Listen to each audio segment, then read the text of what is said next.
and welcome back to another episode of Limit 55. I'm Daniel, I'm wearing linen, and I am in a very beautiful part of the world. It's a place famous for being able to find fossils, millions of years old. It's also where the Rolling Stones did most of the world's heroin and created some of the best music as a result. But it's also a place that demands to be traversed in something as beautiful as it is. But before we show the car we're going to get to today, our journey actually starts down there.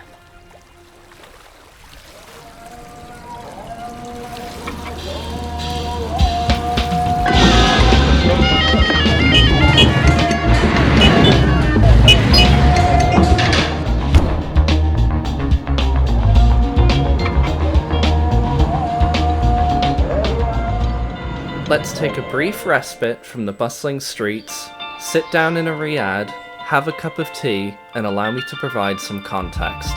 The Red City may not be known for its extravagant cars, but it can be known for its high-profile visitors and inhabitants. In 1967, Keith Richards and bandmate Brian Jones famously drove this Bentley Continental Flying Spur to Marrakesh, called Blue Lena for its blue paint. Fashion designer Yves Saint Laurent also lived in Marrakesh. And although he left his Rolls-Royce in Paris, swapping it for a bicycle instead, he regularly had models come and stay with him, this being Suzanne Parker in an MGTD. It seems this special part of the world has intrigued history's greats and continues to draw in mere mortals of today, displaying an incredible amount of fortitude and preservation despite a booming tourism industry. So with the spirit of exploration and an opportunity to see something which felt like an unspoiled time capsule, I set out to see Marrakesh's rich history before I went driving through Morocco. Starting with this, Morocco's Breakfast of Champions. I mean, who knew semen was all you needed to feed a nation? So after our breakfast of semen, we checked out some ass and headed into the ancient Medina. Within the ancient walled city, you might think the best way to get around would be like this, on foot. But the Moroccans thread all kinds down the narrow labyrinthine streets. Anything except cars, which would be impossible to fit down the unmarked, often unpaved alley-like passages of the most ancient part of the Medina called the Souk.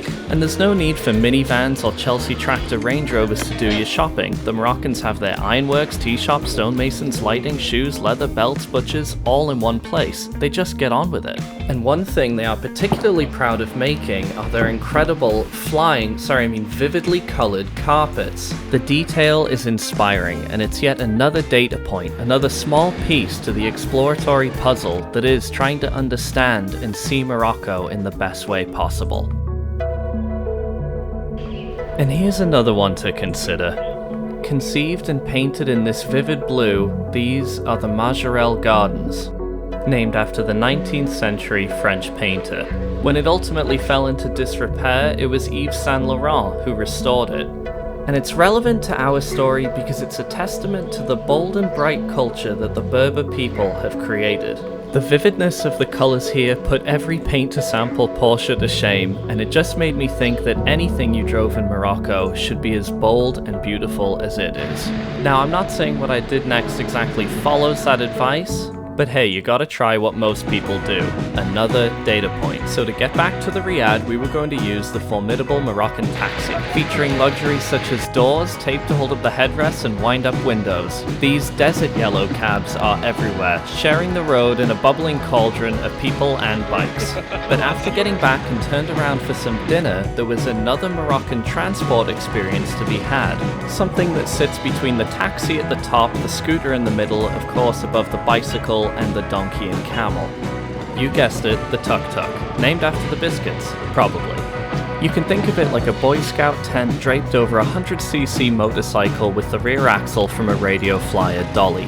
And this particular one had a headliner made from the seats of an old Heathrow Airport shuttle bus. She has incredible off-roading capabilities. And it's this incredible capability that leads them not to be just used as people carriers, but vans too. He's stopping to readjust his mattresses. The tuk-tuk is slightly faster than walking, but still keeps you exposed to your surroundings. So it was the perfect way to get to this desert gem. The Hotel La Mamounia is where the jet set used to come to swap their Mercedes 300 for a relax by the pool. And believe it or not, it was frequented by Winston Churchill. Taking someone as British as Churchill and putting him to Morocco might make as much sense as Yoko Ono, but he evidently had a go anywhere, do anything attitude about him, staying for long periods of time and painting all over the country. Another little contextual tidbit in our exploration. But history aside, for me that night at La Mamounia, it was about celebrating my dad's birthday. So we met up to celebrate, reflect, enjoy this incredible place, and prepare ourselves for what was to come.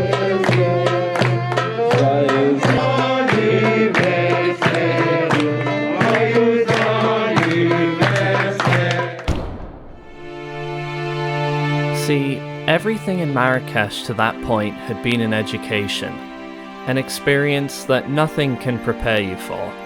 The sound, the people, the colour.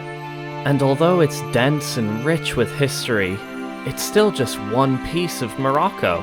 And I think if you're going to see the rest of it, there's only one proper way to do it. And it's the way Clark Gable, Yves Saint Laurent, Keith Richards, and all the rest of them have done it.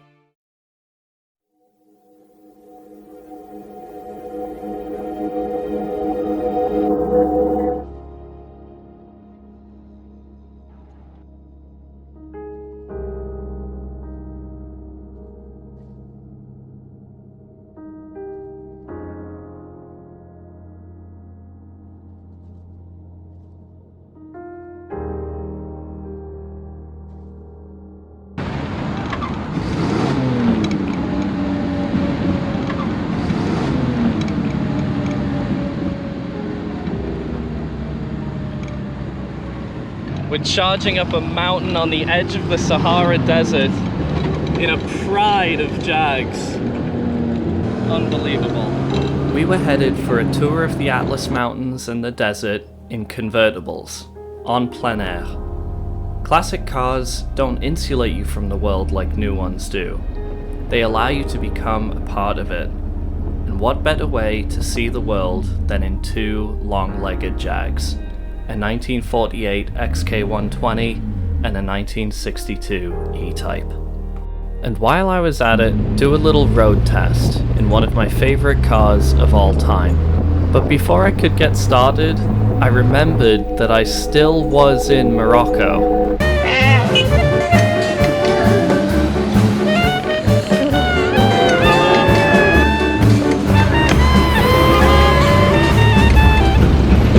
Holy shit. Goats!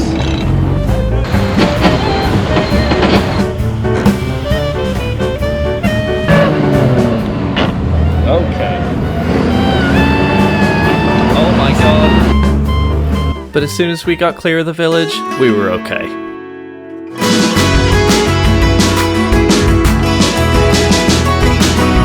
You don't drive a Jag, you pilot it.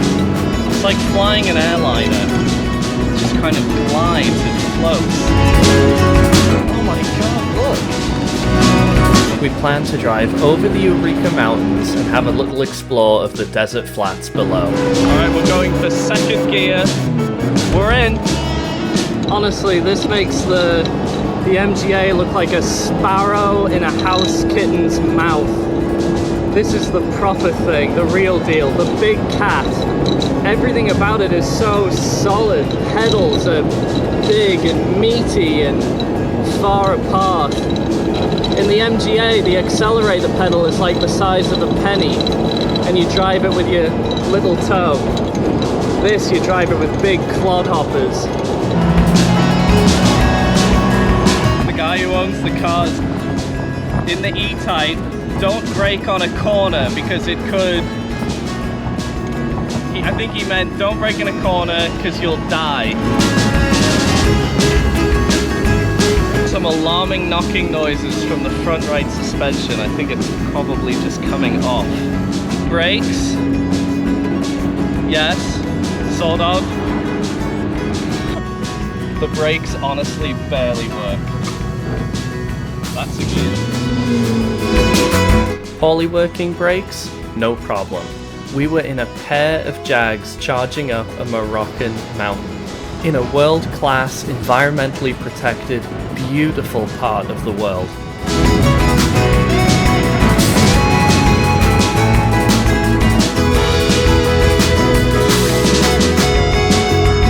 In the town just there was a dandelion, or a dandelion seed was hanging in the air, and then we drove at it, and it kind of just swooped along the bonnet and then up over the windscreen and just disappeared. That for me is the XK120. The shape is just perfect. It's so pretty. The low-cut doors and drop-head top make for perfect wildlife spotting as well. Chicken. Doggy. Sheepses. We soon descended the other side of the mountain pass and the scenery changed completely. Look at it!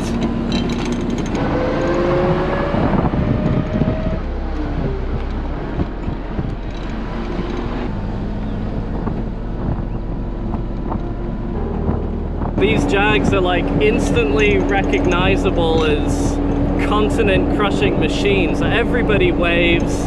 Everybody knows that they exude power and elegance. It's like a big flowy dress breezing through the desert. Even in a barren landscape like this, you can see why Churchill came here to paint and why the Rolling Stones came here to escape. The scale and views cannot fail to leave you awestruck and intrigued. Although perhaps I was intrigued for the wrong reasons. I couldn't help but notice that the Moroccans seem to have a habit of tying donkeys to signposts. But maybe this was just so they didn't go dithering about in the middle of the road. And without wishing to obsess over it, when you compare Marrakesh to the countryside, But there are about 10 times as many donkeys. And my room at the place we're staying is adjacent to the donkey pen. That pretty much tells you everything you need to know about the Moroccan countryside. We just pulled over in the middle of a road with a speed limit of 60 miles an hour to just have a chat, really. Just came to say hello, see how we were doing. and this is a prime example of something in Moroccan culture. Everybody just does whatever they have to do to get whatever they want done, which is impressive given I'll what be most honest. people start the day with. After my breakfast of semen this morning, I'm feeling a little queasy. No matter though, because the guide had told us about a desert oasis where we could do a pit stop. On purpose.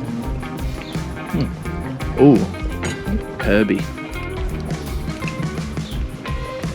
Refueled, we set off, and we in the cars were running top-notch. Unbelievable, it's running so well. This was built in Coventry with hammers. Except no sooner than I'd said it, that historical fact became painfully obvious.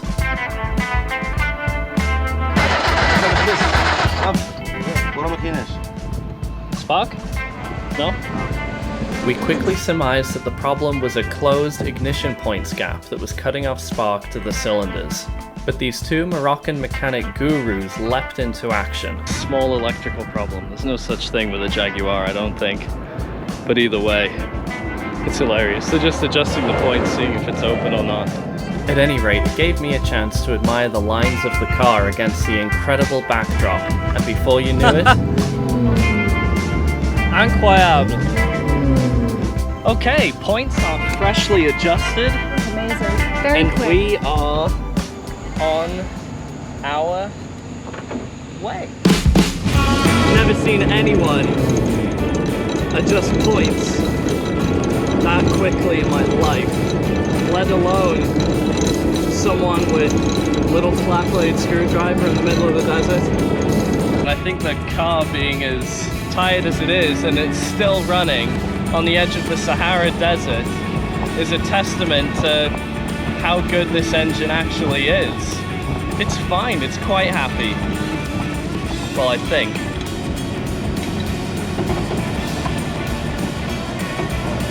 Top gear. Oh yes. This newfound tune and surge of speed was not without its issues though. 70 miles an hour, the steering is a little sketchy. The E-Type's running a bit rich. I can actually taste petrol in my mouth. But hey, at least they were able to get up through all the gears. For a couple of cars built in the middle of the last century in England, there was a lot to be proud of. You might think they were never designed to be driven in places like this. Instead, more purpose-built for land speed records, or European road racing. But then again, maybe they were built with the intent of going further afield. They were built to last, and built to deliver lasting experiences. And as a result, I think they're a favorite the world over. Jaguar.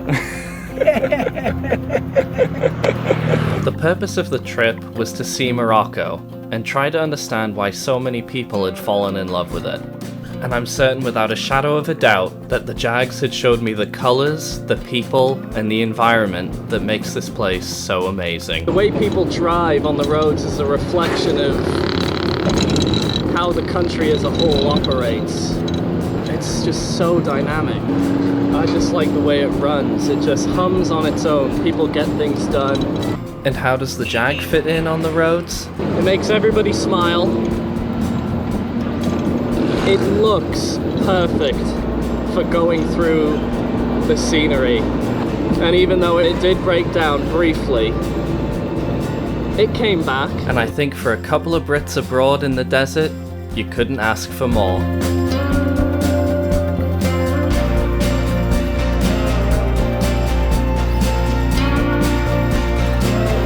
It's getting hotter than a pair of camel balls.